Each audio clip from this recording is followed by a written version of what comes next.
Humans and dogs. An ancient partnership like no other. Since we've been together, we've never been apart.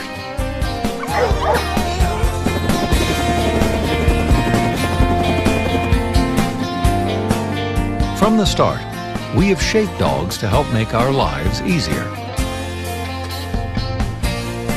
More than 15,000 years of human tinkering, first by accident and later by design, has created one of the most varied-looking species on Earth, our dogs. Yet for all their differences, all dogs share the same ancient ancestor, the wolf. This is the story of how wolves and humans forged a bond that changed them, us, and the world forever.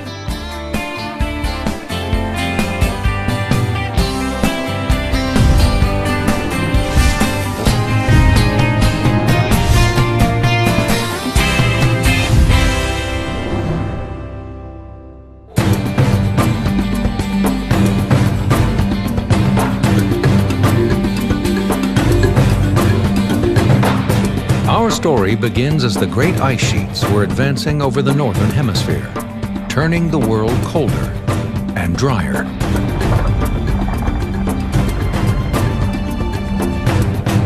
This was the Ice Age, and it belonged to the wolf.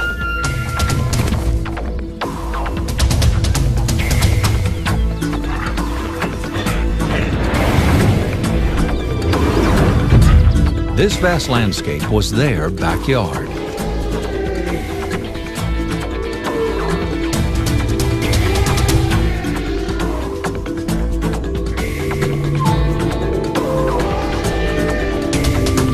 There were millions of wolves roaming the continents of the northern hemisphere.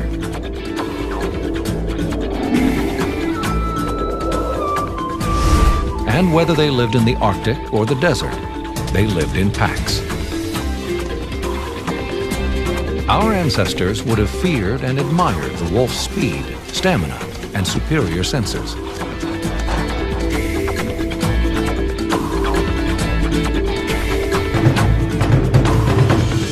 The wolf pack was the perfect killing machine.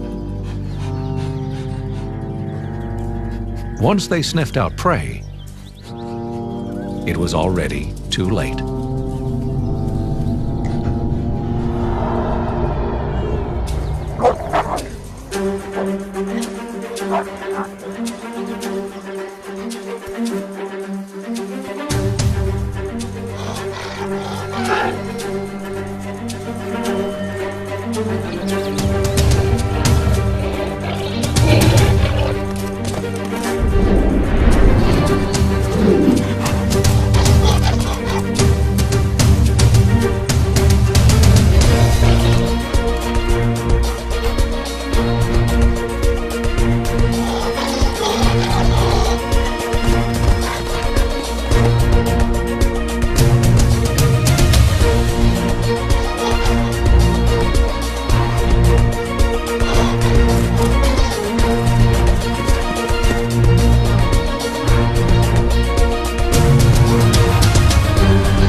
Working together, they were able to take down animals far larger than themselves.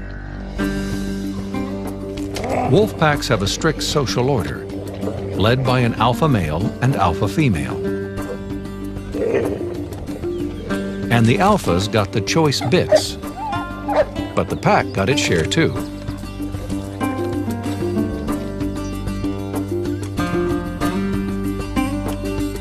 And only the alpha female had pups.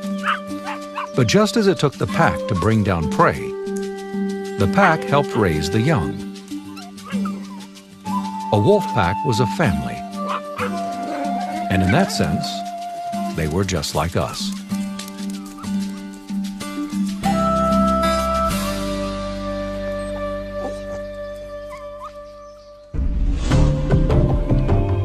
Clan loyalty held us together too, and kept us alive against tremendous Ice Age odds. Because for thousands of years, we trespassed in a world that was not ours.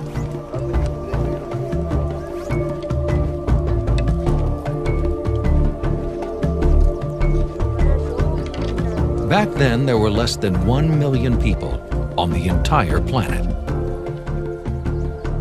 And if our ancestors felt like they were always being watched, it's because they were.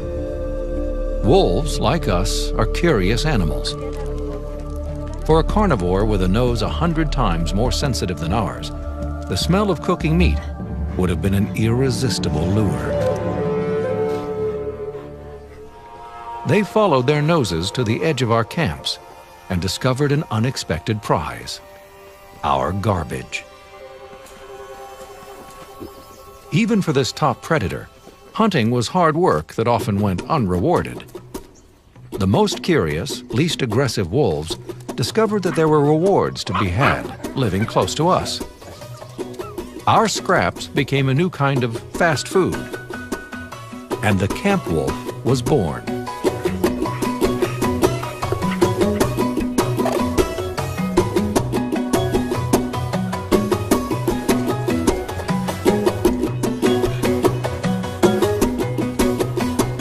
Professor of Ecology and Evolutionary Biology, Dr. Robert Wayne, is the senior author of a new genetic analysis of wolves and dogs. I think it was initially a loose association. Wolves started following humans because they provided a resource, and then kind of adopted the human niche. And those wolves, by the nature of that new habit, that is, they were no longer territorial, they were not hunting territorial prey, they were following humans, there was some kind of reproductive divergence. In time, the camp wolves living close to humans became genetically isolated from the wolves of the forests and wilderness. Eventually, in locations across the Middle East, Asia, and Europe, a new social order dawned.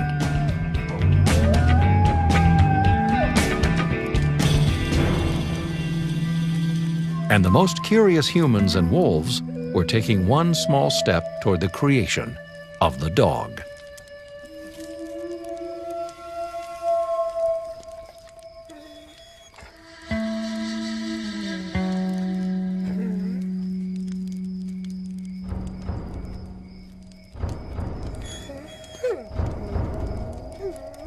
This first timid contact began a dance between our two species that would change our world forever.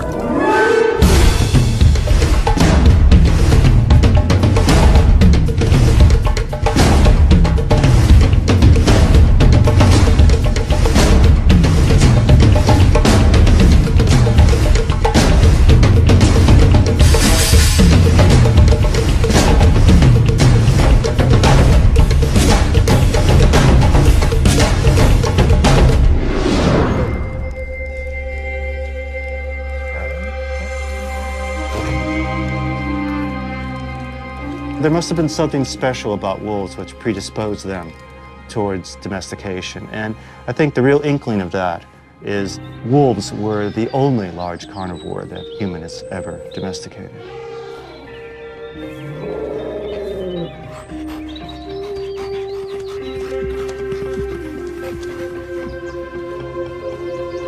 Camp wolves became a familiar presence around our campsites. And we became more comfortable with them.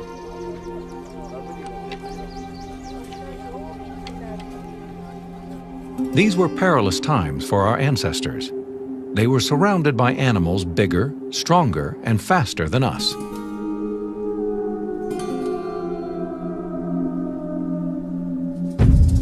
When night fell, we huddled around our fires, wary of the danger from predators lurking in the darkness.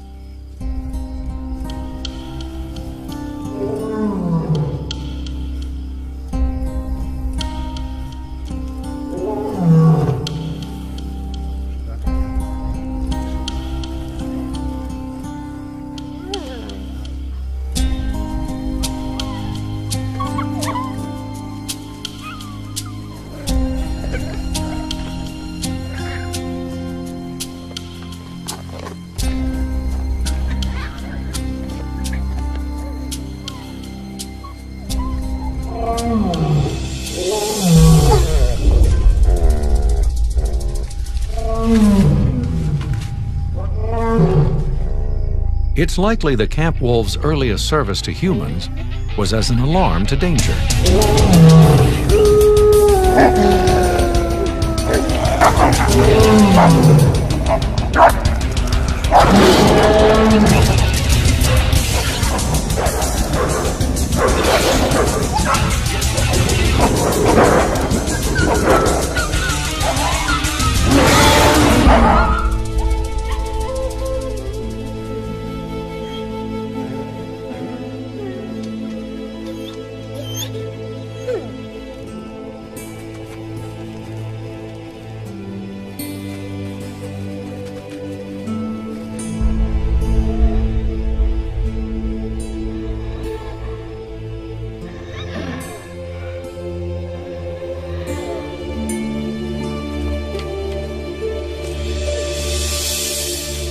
In protecting her own young, this camp wolf unintentionally protected the humans.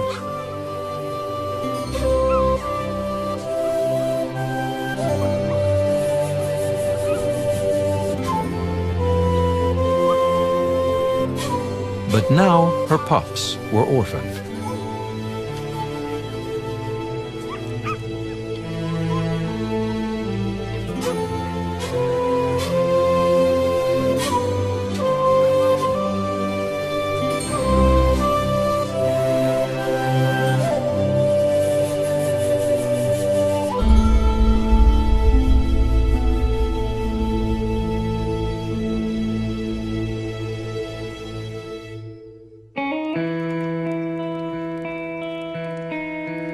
The clan mothers could never have known that the cries of the wolf pups would trigger their brain chemistry, urging them to nurse for these babies just as they did their own.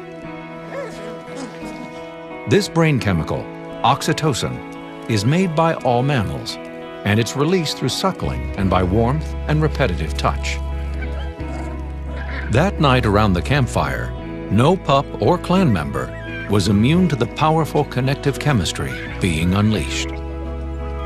Today, we are just beginning to understand how such simple acts of kindness can ignite the social brain chemistry that makes us less fearful and willing to develop social ties.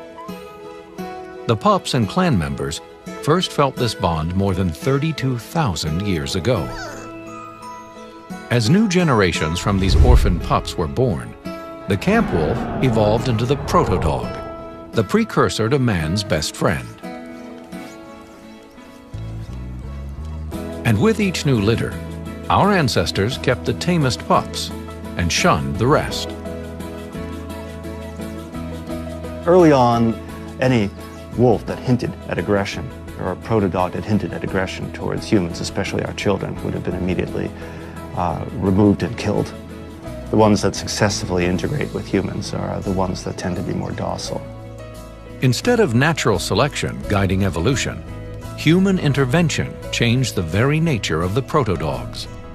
Long before there was a word for it, our ancestors became geneticists, and they created the wolf that didn't bite, and set the stage for all of our dogs.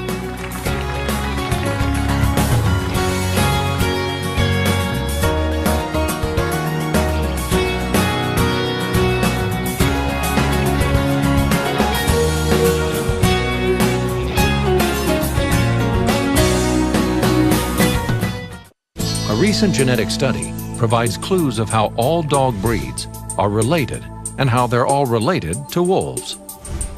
We compared all our markers in the dog genome to the same markers in the wolf genome. And we asked, what markers are very divergent? And we find that the primary signal in the dog genome of origin is from Middle Eastern wolves. Genetic evidence points to Middle Eastern wolves as the original ancestors of our dogs. The genetic contributions from other wolf populations all occurred at later points in dog evolution. But when did the human-dog partnership begin? Our earliest archaeological evidence is a canine skull found not in the Middle East, but at Goyer Cave in Belgium. When it was discovered in 1870, it was believed to be the skull of a wolf. But in 2007, Dr. Mita Gimonprez re-examined the skull and found something quite different. These skulls were discovered more or less 140 years ago, and they remained in the museum since then. They were excavated in 2 different caves in the Belgian Ardennes. This skull, as you can see, is very gracile, very slender compared to this wolf skull. It has quite a short snout, and this is typical for domestic dogs. Its teeth are still quite large. So this is not typical for recent dogs, but is a sign that it's really an old dog. This skull has been carbon dated as being over 31,000 years old, twice as old as the oldest dog skull previously found. This is the most compelling evidence that long before the end of the Ice Age, environmental and human influences had given rise to the dog. And it may have looked something like this. But was it tame? Tameness means, to me, docility. That is, an animal that will not harm you generally and will be submissive to your needs. Domestication, to me, means much more than that. That is, if you open the gates for your dog, it may go out for a walkabout, but it's still going to come back to you for food and shelter and even for companionship. It's part of human society and dependent upon it. The Goya skull at 31,000 years ago is indeed a very old dog, and it really does suggest that domestication occurred on the order of tens of thousands of years ago. Other evidence of humans and dogs has been found in Israel, Western Russia, and Germany. But perhaps the most intriguing find is in southern France. Chauvet Cave, discovered in 1994, contains the earliest cave paintings in Europe. Perhaps the most important discovery was not found on the cave walls, but in the damp clay floor. Here, archaeologists found footprints of a child that appears to have been accompanied by a dog. Unlike wolf tracks, these have the shorter middle toe of a dog's. Carbon dating of the child's torch marks, swiped on the cave wall, tell us he and this ancient dog may have taken their walk together 26,000 years ago. The archaeological record is tantalizing, but sparse. And genetic research can tell us where dogs came from, but not how closely they may have looked like the dogs in our living rooms today. In this analysis, we're looking at lineages, in a sense. We're tracing backwards in the family tree. We're not necessarily saying how that dog looked 1,000 or 2,000 years ago. We're asking what its ancestry was. So the dog that we see today and recognize as a Samoyed or a Chow Chow, its ancestors might have looked far different than that. Our relationship may go back over 30,000 years, but what our dogs look like today is a fairly recent creation. Something on the order of 80% of our dogs probably derived from selective breeding practices in the last few hundred years. With the Victorian era, 12,000 years ago, there wasn't anywhere near the strict breeding regime that exists today. So an individual may have had a whole mixture of dogs, small to large, with various abilities, and tried to select amongst them, but there was nowhere near the rigid types that we see today. The last cold snap of the Ice Age turned Western Europe both cooler and drier.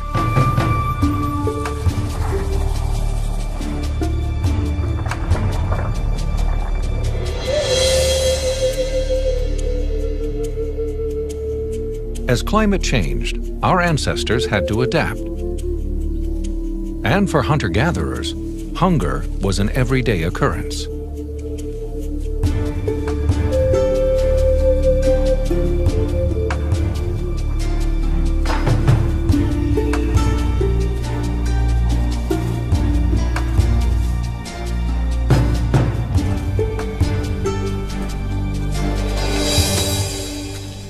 And primitive hunting could be very much hit and miss.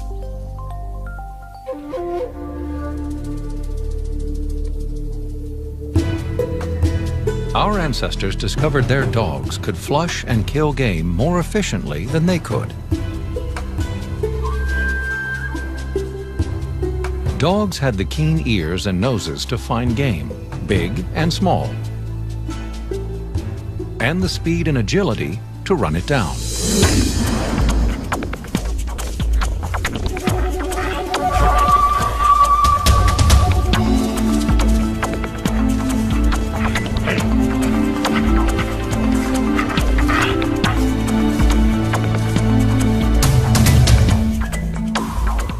Wolves were specialists in cooperative hunting.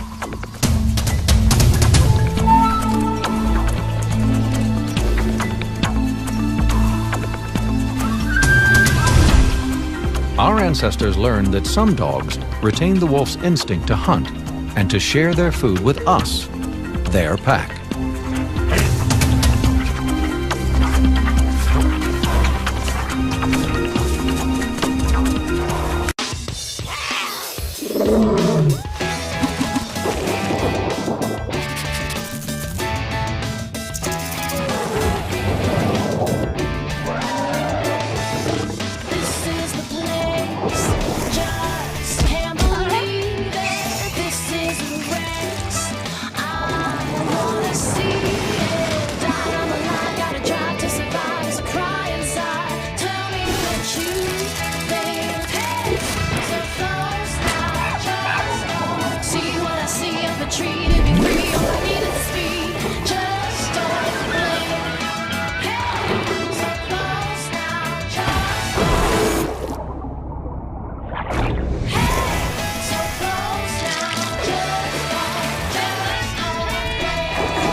We began the process of selective breeding by mating only pairs of good hunting dogs. Our ancestors were literally creating the perfect partners for the hunt. This is the modern-day Saluki. It's a living relic of one of man's earliest shaping of a good hunting dog into a great one. A Saluki-like dog skeleton was found in a burial mound in northwest Iraq that dates back to 5,500 years ago. 3,300 years ago, this fan was made for King Tutankhamun, showing the young king hunting ostriches with a dog, the spitting image of a Saluki. Salukis are sighthounds. Over millennia, Salukis were carefully bred and trained to spot and chase game across the hottest deserts. They aren't the fastest dogs humans created, but at 53 kilometers per hour, they're fast enough. Their real talent is being able to hold that speed for up to 3.2 kilometers to exhaust their prey, something even a wolf will rarely do. A Saluki's long legs can cover nearly 3.5 meters in a single stride. At 2 points in their gallop, all 4 paws are off the ground. This efficient gait contributes to their incredible endurance. Wolves can run around 48 kilometers per hour. At top speed, a wolf's stride is 1.8 to 2.5 meters.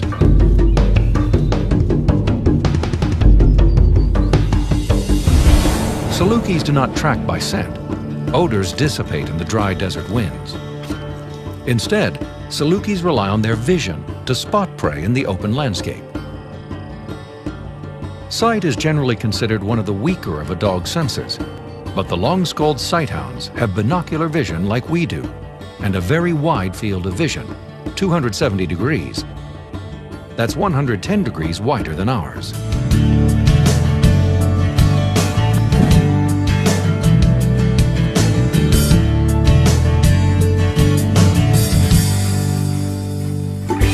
From these first sighthounds came Afghans, Borzoi, Irish wolfhounds, and the fastest of all, the greyhounds. Today, most of us no longer need dogs as hunting partners and simply enjoy these popular breeds as cherished family members.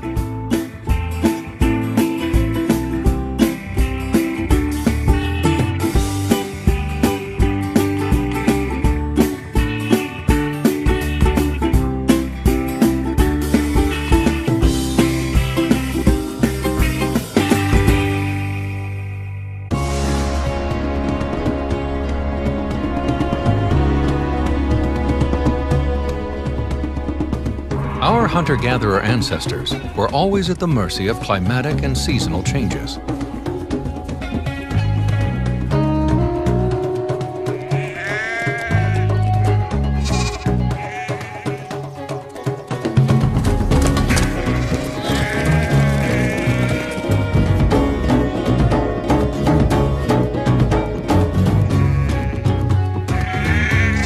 We can only imagine our ancestors' surprise and delight when they first saw their dogs doing this, herding.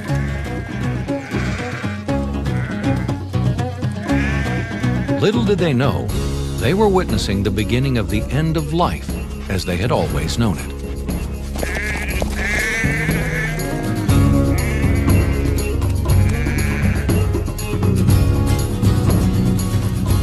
With dogs like this, herds could be gathered and contained, not followed. Game could be kept, not stalked.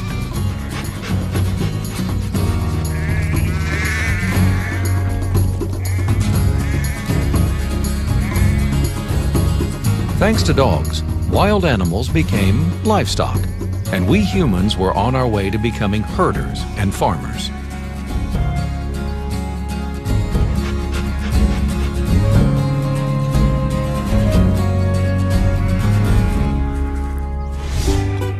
Herding dogs remain ready to work whenever asked, and their enthusiasm and devotion still wins our admiration and our hearts.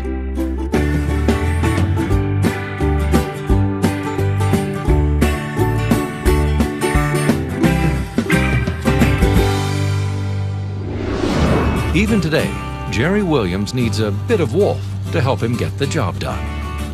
My name is Jerry. I'm a rancher in the San Ynez Valley. I couldn't even imagine ranching without a dog. Jerry runs 1,000 head of cattle on his 10-square-kilometer ranch. It's an idyllic life, made possible by some very good dogs. The big thing about the Border Collie dog is that they are the smartest dog in the world. They know their job, and they do it damn well. Let's get in. Just look around. Just look around. Just way out. Way out. We've always used Border Collies day in, day out. And if I didn't have these dogs, I would have to have 1 to 2 more employees to help run our family operation. It would probably take me 2 to 3 times as long to get the work done. Jerry's Border Collies have retained their wolf's herding savvy, but are focused on a completely different goal. When wolf packs hunt, they work together to separate their intended prey from the herd.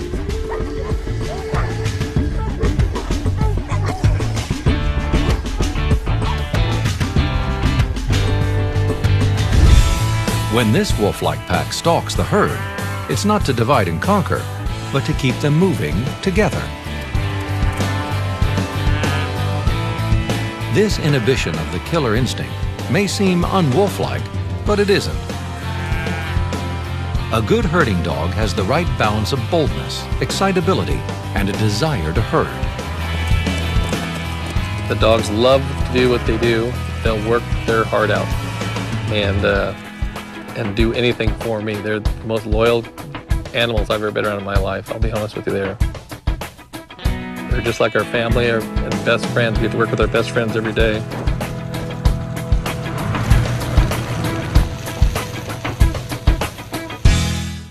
We humans change the size, shape, and heart of our dogs.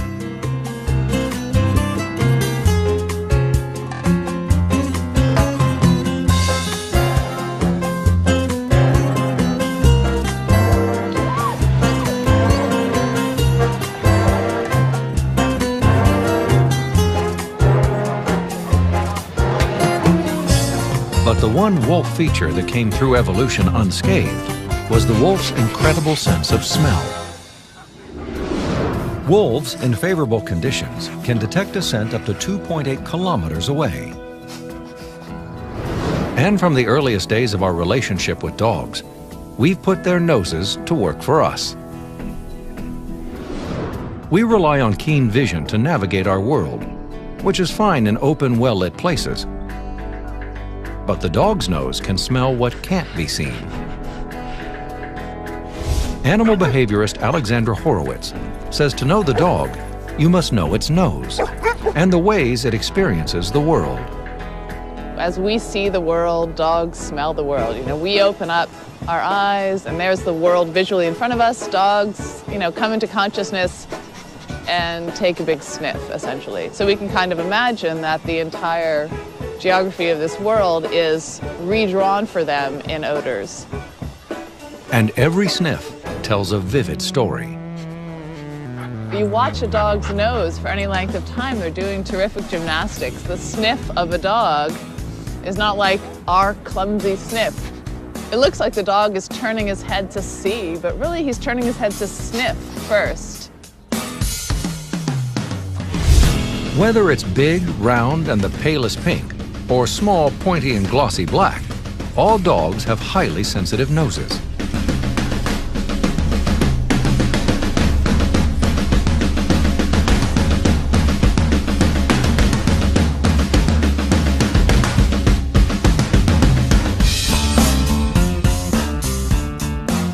Humans are likely to discern one scent at a time, whichever is strongest.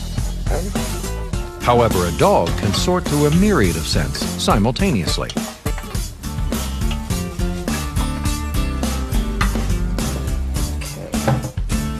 So if we smell a stew cooking, dogs smell each ingredient of the stew and the cook.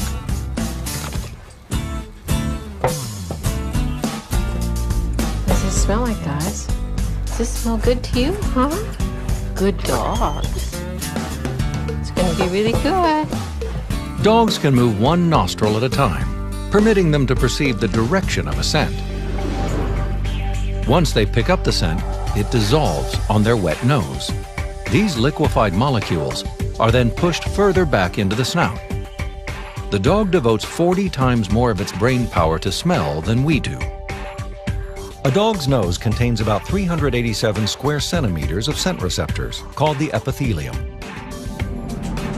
That's about the size of a 24 by 28 centimeter piece of paper. If you compared our scent receptor area, you would find it is a little smaller than a postage stamp. Amazingly, we've managed to take the great wolf nose and make it better. Yeah, they're on the move out there. Scent discrimination is part of obedience trials. Send your dog. Using its incredible sense of smell, the dog's task is to locate the one object on the field that its owner has handled.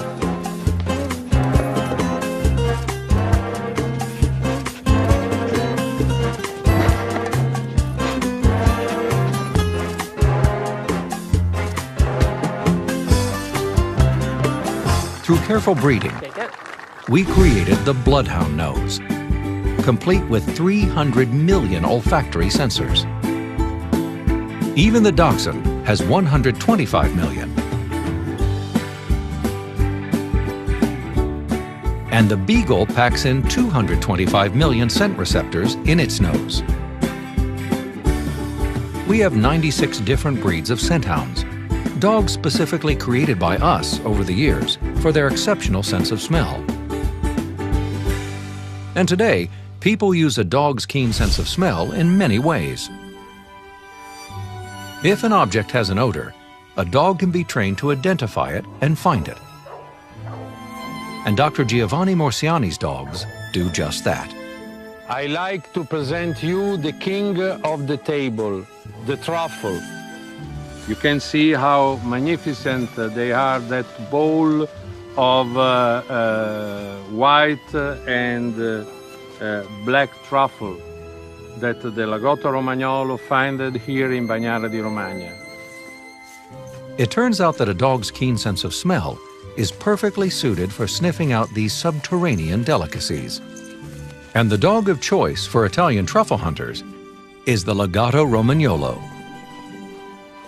They nearly died out as a breed, but in the 1970s, Dr. Morsiani was one of 4 Italian dog lovers that brought the dogs back from the edge of extinction. Truffle hunting dogs have been used for centuries to sniff out and find truffles in Italy and France. Every year, truffle hunters in Italy take to the woods, hoping that the sensitive noses of their trained dogs will lead them to buried treasure. Finding truffles is a game for the dogs, and they're given a treat each time they find one.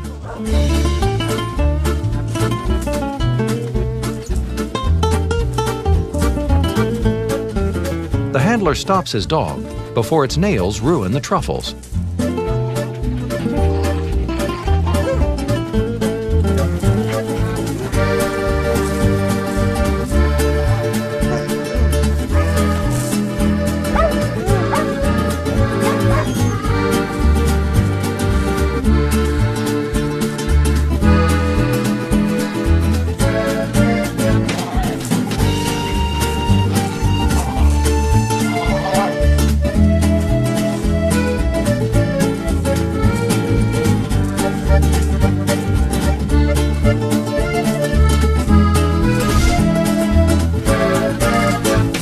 Truffle hunting dogs are so prized that competing human truffle hunters sometimes dog-nap them. Anything to get an edge.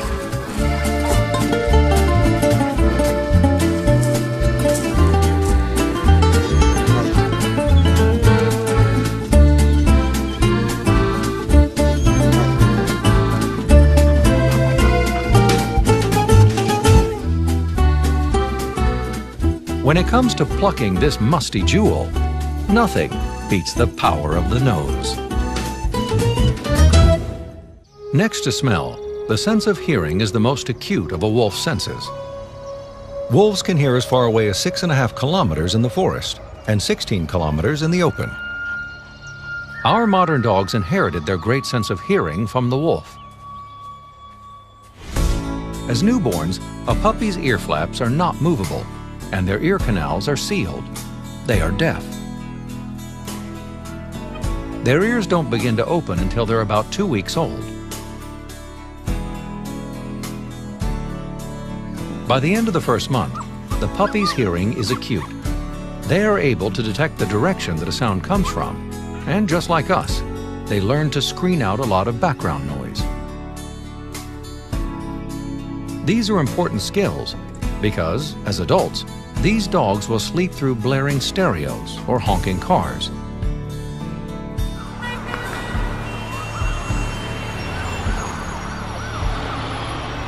But open a bag of dog food, and they're wide awake. Dog ears come in an amazing variety.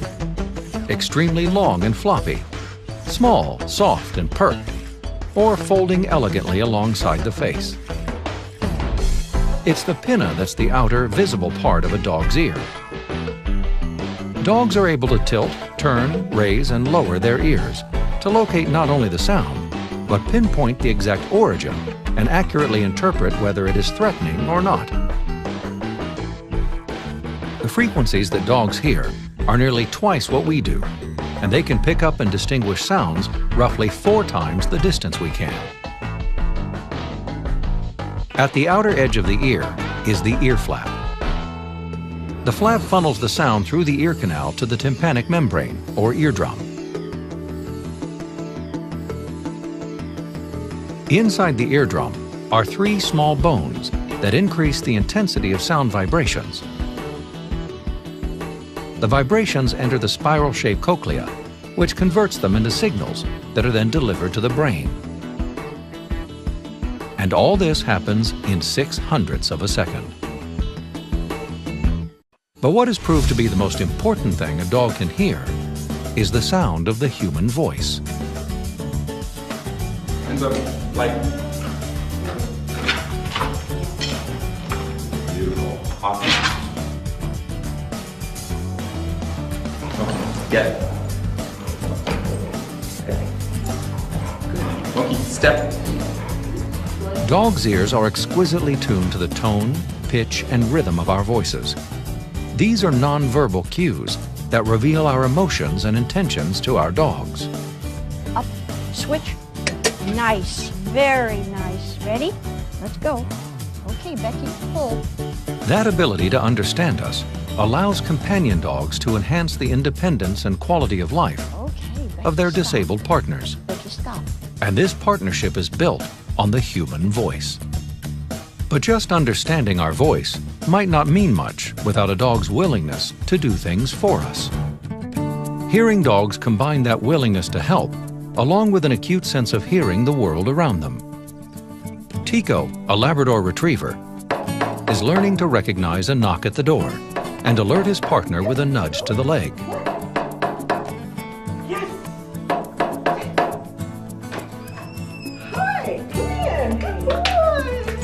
Service dogs not only assist with physical tasks, but also provide social support. During a 2-week training session, participants and their dogs learn to work as a team. Pulling a wheelchair is a difficult skill to master. It's not easy to keep the dog and the wheelchair going straight. And this partnership is built around the human voice. But assistance dogs aren't just born, they're raised. Volunteers provide homes for the breeder dogs, whelp the puppies, and return them to the training facility at the age of 8 weeks. From there, the puppies are placed with volunteer puppy raisers for socialization and obedience training. When they're between the ages of 15 and 18 months, the puppies return to the training center for 6 months of training before being partnered with a disabled person. Scientists believe that during the domestication process, dogs were selected for their unique ability to communicate with humans. But they understand far more of our language than we do of theirs. One essential talent that dogs have that seems to owe little to their wolf ancestry is their willingness to look us in the eye. One of the things that's unique about dogs is that they'll look you in the eyes. They'll gaze at you the way humans gaze at us. This is something a lot of other animals don't do. Wolves avert their eyes from directly gazing into ours, and they show little interest in what we look at or where we point. Even our closest relatives, the chimpanzees, show little interest in our point of view. But dogs soon discovered that looking deep into our eyes would give them the key to our thoughts, and maybe even our soul. It certainly provided a reliable way to communicate and bond with us. Those deep, longing looks also release brain chemicals that deepen our bond to each other and make us throw that ball just one more time, again and again. But beyond our dog's ability to understand us, we bring actual measurable joy to one another. I think the human-dog bond is particularly profound. There's a lot of research that shows that just by petting a dog, our cortisol, stress hormone levels go down, blood pressure levels go down. In many cases, dogs get the same effect. They also get a therapeutic effect from being petted by humans. It's these connections between us, looks, petting, and close physical contact, that release the hormone oxytocin in both of us. It's the same hormone that forms the powerful bond between mothers and their infants in all mammals.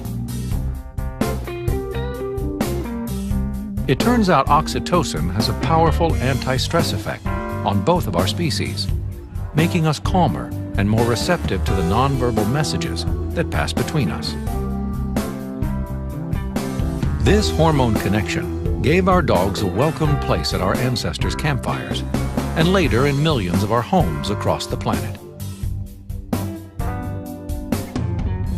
We must give thanks to our ancient ancestors who looked into the eyes of a wolf and saw the promise of a friend.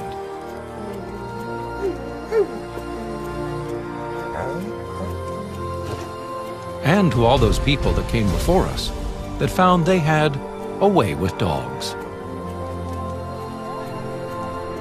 and helped to create the dogs we can no longer live without. Imagine the world if we had not befriended each other. It's nearly impossible, as their footsteps have always shadowed ours. This is, however, a story without an end, an evolving tale of two species connected by thousands of yesterdays to innumerable tomorrows.